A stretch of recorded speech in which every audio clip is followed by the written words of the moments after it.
mulher que prospera. Introdução. A mulher que prospera desfruta de uma propriedade integral. Eu me lembro quando eu era criança de esperar com ansiedade a chegada do verão para poder participar dos acampamentos da Liga Argentina Pro Evangelización del Niño, que quer dizer Liga Argentina pela Evangelização da Criança. Uma das competições que eu mais gostava era a Corrida das Batatas. Uma corrida em que cada participante devia levar uma colher na boca sobre a qual era colocada uma batata. Para ser ganhador, não bastava chegar em primeiro ponto de chegada. Também era necessário chegar lá sem que a batata caísse da boca. O conceito de prosperidade integral, com o qual lidaremos no restante desse livro, é o que nos ensinamos no Ministério dos Conceitos Financeiros. Tem muito a ver com essa descrição.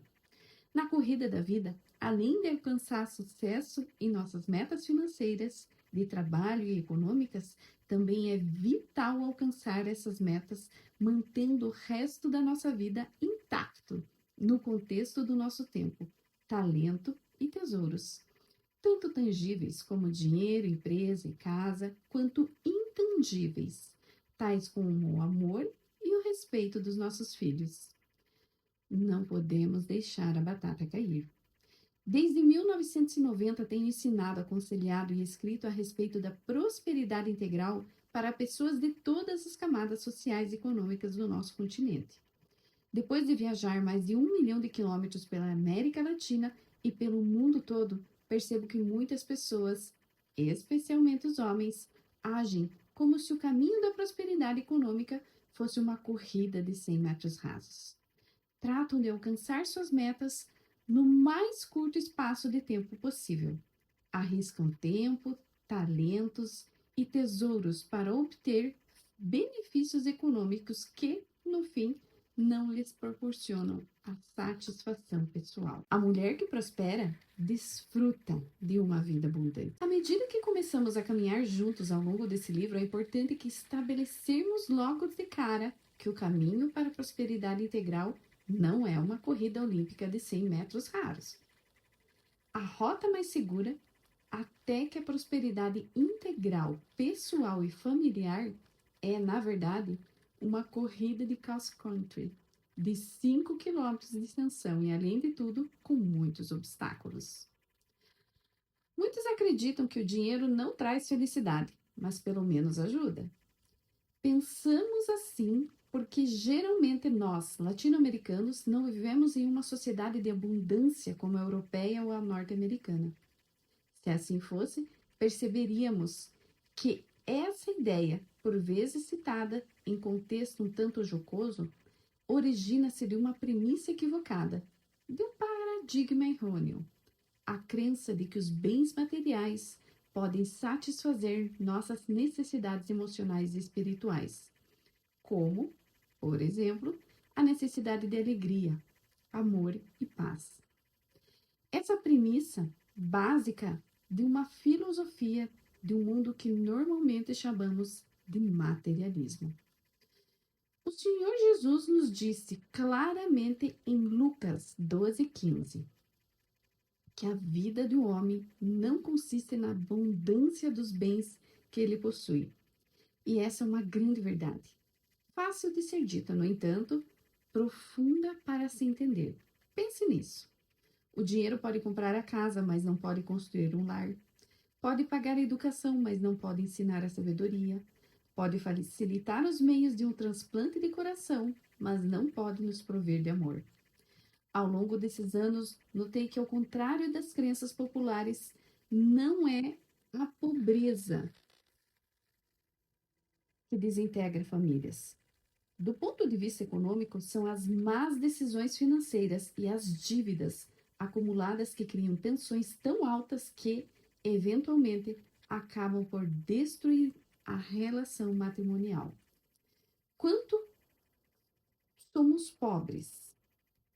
Minha esposa e eu somos testemunha disso. O casal se une mais e trabalha duramente para conseguir a sobrevivência da família. Quando se estrutura incorretamente a tomada de decisões econômicas em casa, Quando um casal esconde o dinheiro um do outro, acumula dívidas e aplica princípios equivocados no gerenciamento do dinheiro, os recursos começam a faltar e as acusações começam a ser ouvidas mais frequentemente. Logo, seguem-se os insultos, os maus tratos e, finalmente, a separação. A prosperidade integral não depende exclusivamente da nossa capacidade econômica, mas de como escolhemos viver cada dia.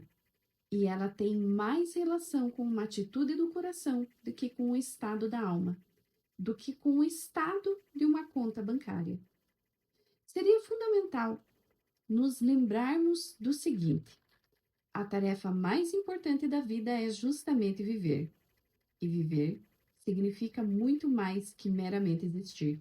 Significa parar de correr atrás das coisas materiais e superficiais e começar a perseguir as coisas mais significativas da vida. A satisfação pessoal e o aprender a viver. Tem um teste para comprovar nossos conhecimentos sobre esse tema. Leia a seguir. Durante um interessante estudo realizado pela televisão educacional norte-americana sobre o comunismo no país e publicado na internet, descobriu-se que a porcentagem de norte-americanos que respondem ter vida muito felizes chegou a um ápice de uma das datas a seguir. Escolha uma delas. 1957, letra A. 1967, letra B. 1977, letra C. 1987, letra D, ou letra E, 2007. A resposta correta é a alternativa A. A quantidade de pessoas que se sentiam muito felizes chegou ao ápice em 1957 e manteve-se bastante estável ou declinou um pouco desde então. É interessante notar que a sociedade norte-americana dos dias atuais consome o dobro dos bens materiais que eram consumidos na sociedade de 1950. No entanto, apesar de terem bem menos bens materiais, as pessoas daquele tempo se sentiam igualmente felizes. Aprendemos a viver. Então, significa descobrir a tarefa para a qual nascemos, colocar nossos talentos em prática e os dons que a vida nos deu, concentrados nas coisas transcendentais, como servir e enriquecer a vida do nosso cônjuge, amar e ensinar nossos filhos, desenvolver a nossa vida pessoal e aprofundar a nossa vida espiritual. O dinheiro é um acompanhante desse caminho. Deus quer que você, como cristã, tenha vida e tenha em abundância. Porém, o próprio Senhor Jesus nos diz que a vida de um homem não consiste na abundância dos bens que ele possui. O que significa, então, viver abundantemente? Viver nossa vida e vivê-la em abundância significa aprender a desfrutar dos momentos com nossas crianças, brincando no quintal, da emoção de rezar o Pai Nosso pela primeira vez ao lado das suas camas, de dar-lhes beijos de boa noite. Significa que nos preocuparmos com a vida das pessoas, ajudarmos a pintar a casa de alguém que precise, arrumarmos o carro de uma mãe sem esposo e escutar em silêncio, até tarde da noite, o coração de um amigo ferido. Viver em abundância significa estender a mão amiga aos pobres, aprender a restaurar o caído e a curar o ferido. Significa para os homens poder olhar nos olhos da esposa e dizer honestamente: te amo. Para as mulheres significa para você. Significa ser um líder servil para nossos filhos. Significa deixar uma marca além da nossa própria existência. Esse conceito de felicidade e satisfação pessoal pouco tem a ver com o que nos ensinam nas propagandas de TV ou os evangelizadores do materialismo. Se eu tiver que concordar com alguma coisa, é com o fato de que o dinheiro não traz felicidade e, sinceramente, não sei até que ponto ele ajuda. Hoje você pode começar uma viagem diferente. Hoje você pode começar a caminhar por uma via que nunca lhe foi apresentada, a via em direção à prosperidade integral. No entanto, eu apenas posso lhe mostrar o caminho.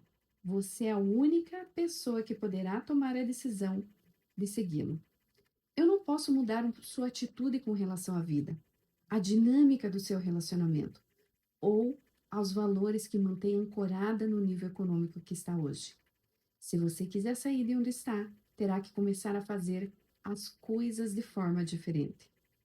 Mas você mesma é quem tem que fazer isso e deverá começar a fazer ainda hoje. Está pronta? O que é riqueza? Nem tudo que reluz é ouro, e a riqueza não é aquilo que aparenta ser. Há um livro muito interessante sobre o assunto chamado O Milionário Mora ao Lado, de Thomas Stanley e William Duncan. Esse é um dos livros mais vendidos no mundo e é uma janela para a vida dos milionários nos Estados Unidos. Stanley e Duncan dedicaram anos de trabalho e pesquisa ao estudo do comportamento dos milionários dos Estados Unidos. Gostaria de compartilhar algumas coisas interessantíssimas que eles descobriram. Uma das revelações dos autores, por exemplo, é que nos Estados Unidos muitas pessoas vivem em mansões e dirigem carros de luxos que, na verdade, não possuem muitas riquezas. E muitas pessoas que têm grande quantidade de riquezas não moram nos bairros mais sofisticados do país.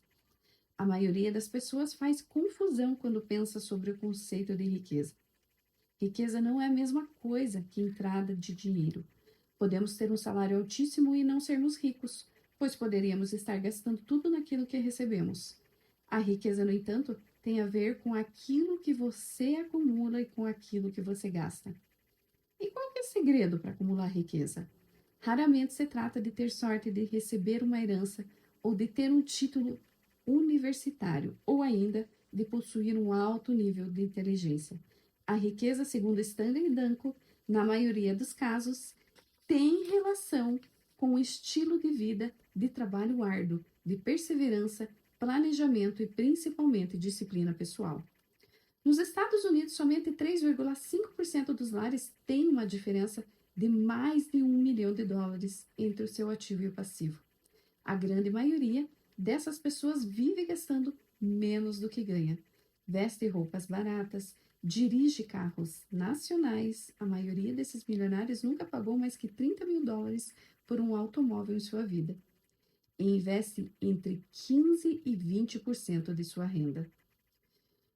Qual a razão pela qual, proporcionalmente, tão poucas pessoas têm dinheiro nos Estados Unidos? Stanley Duncan disse que, apesar de estar ganhando mais que $10 mil por mês, a maioria desses lares não é realmente rica, porque tem uma tendência a cair em dívidas e a consumir insaciavelmente. Essas famílias acreditam que, se não demonstrarem ter posses materiais em abundância, não são bem-sucedidas.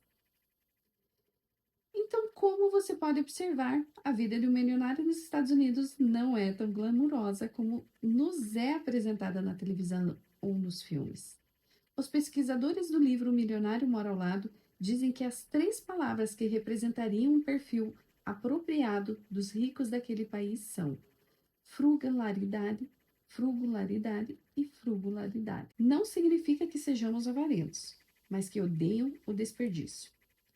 Pode ser que comprem um anel de diamantes para a esposa no aniversário dela, mas ficariam irritados se percebessem que a luz do banheiro ficou acesa sem necessidade a noite toda.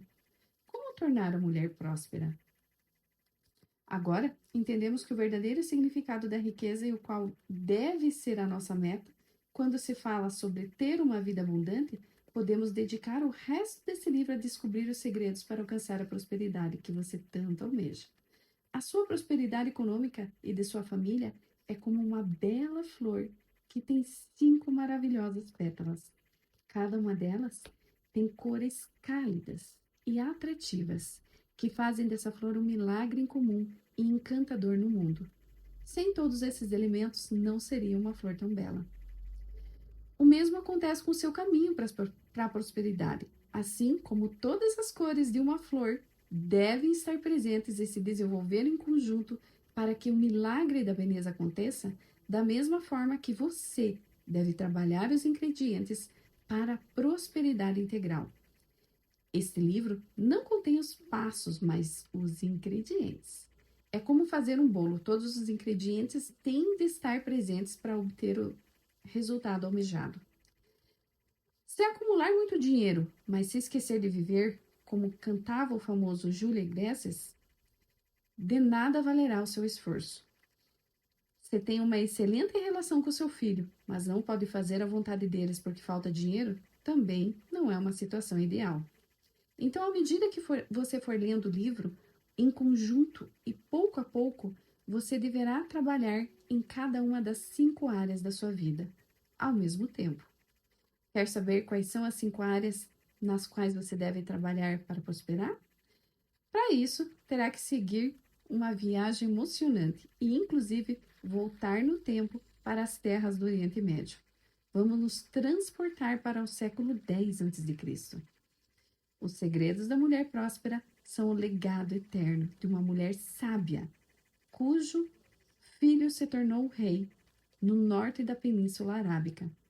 Não sabemos o seu nome, só o do seu filho.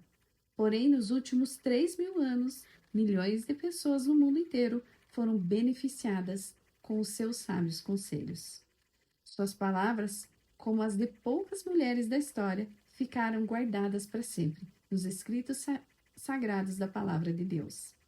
Hoje, te convidamos a estudar o perfil dessa excelente mulher, a mãe do rei Lemuel, presente no capítulo 31 do livro de Provérbios.